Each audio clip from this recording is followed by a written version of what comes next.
안녕하세요. 법무법인숲의 송윤 변호사 가맹거래사입니다.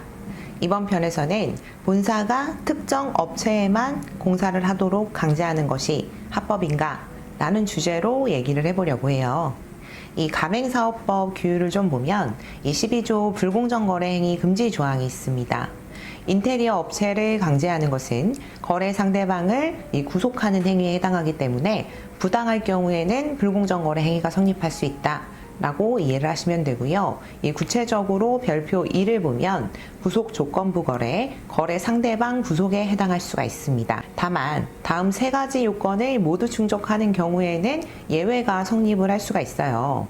이 가맹사업을 하는데 필수적이고 객관적이다 라고 인정이 되고, 두 번째는 본사의 상표권을 보호하고 상품이나 용역의 동일성을 유지하는 것이 어렵다라는 사실이 객관적으로 인정돼야 한다라는 거. 세 번째는 본사가 미리 정보공개서를 통해 가맹점주에게 해당 사실을 알리고 계약을 체결했을 것.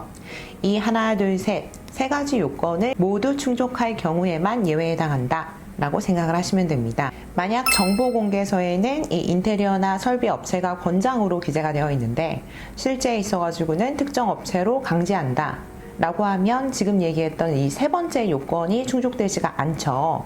따라서 불공정 거래 행위 예외에 해당할 수가 없습니다. 대부분 인테리어 같은 경우에는 본사가 시안이나 도면을 제공을 하거나 감리를 하는 방식으로 충분하다는 것이 우리 법원의 태도이기도 합니다. 특정한 커피 머신을 써야 이 맛이 난다 라고 하면 또 예외가 될 수는 있겠지만, 통상적으로 인테리어 같은 경우에는 특정 업체만 할 수 있는 경우가 있을까? 그런 경우는 거의 없습니다. 따라서 항목의 특성상 거래 상대방 구속할 사유가 없게 되는 거죠. 따라서 특정인과 거래하지 않으면 본사의 상표권을 보호하고 상품 또는 용역의 동일성을 유지하기 어렵다는 사실이 객관적으로 인정될 것이라는 점을 본사가 입증하기가 곤란할 거고요. 그렇지 못하다라고 하면 아까 말씀드린 것처럼 시안이나 도면을 점주에게 제공을 해서 직접 업체를 찾아 계약을 하도록 하고, 본사가 검수를 하는 형태로 진행되어야 불공정 거래에 해당하지가 않습니다. 이 사정이 이러하다 보니까 점주가 직접 인테리어를 하도록 하되 그럼 평당 감리비를 받겠다 라고 하는 이 가맹계약서가 많은데요. 이 감리비가 부당하게 과다하게 책정이 되어 있는 경우가 많아요.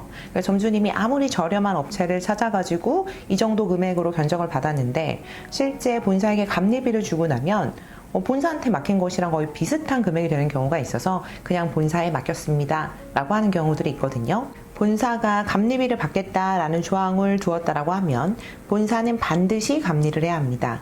만약에 감리를 하지 않고도 감리비를 받게 되면 부당이득이 되어 전액 반환을 하셔야 할 수 있습니다. 가맹계약과 별도로 인테리어 시공계약서 그리고 설비 공급계약서를 체결을 하셔야 합니다. 이 법적으로 가맹계약과 인테리어 시공계약 그리고 설비 공급계약은 별개의 계약입니다. 따라서 시공기간이라든가 스케줄표라든가 무상하자 수리기간이라든가 무상하자 항목을 꼭 체크를 하셔야 되고요. 추가 공사비가 발생할 수 있는 항목에 대해서도 꼼꼼하게 보시고 대략 어느 정도가 추가될 것인지를 가늠한 상태에서 이 인테리어 설비 대금을 지급을 하셔야지, 덜컥 계약금 지급을 했는데 나중에 보니 실제 계약한 금액의 거의 2배에 이르는 금액이 청구가 됐다라고 하는 경우가 있으니까 주의하셔야 합니다. 점주님들이 인테리어 이 비용을 절감을 할 때 필요한 꿀팁이 있어서 소개를 해드리려고 합니다. 본사로부터 견적서를 먼저 받으셔야 합니다. 이 견적서를 받아서 상세한 이 항목과 항목별 금액이 있어서 꼼꼼하게 체크를 하셔가지고 불필요한 항목이 있을 수도 있거든요. 저는 그럼 요런 항목을 빼고 진행을 하겠다 라고 해서 제거를 한 뒤에 재견적서를 요청을 하셔야 합니다. 이 받은 요청서를 가지고 제3의 인테리어 업체들한테 견적서를 보내시는 거예요.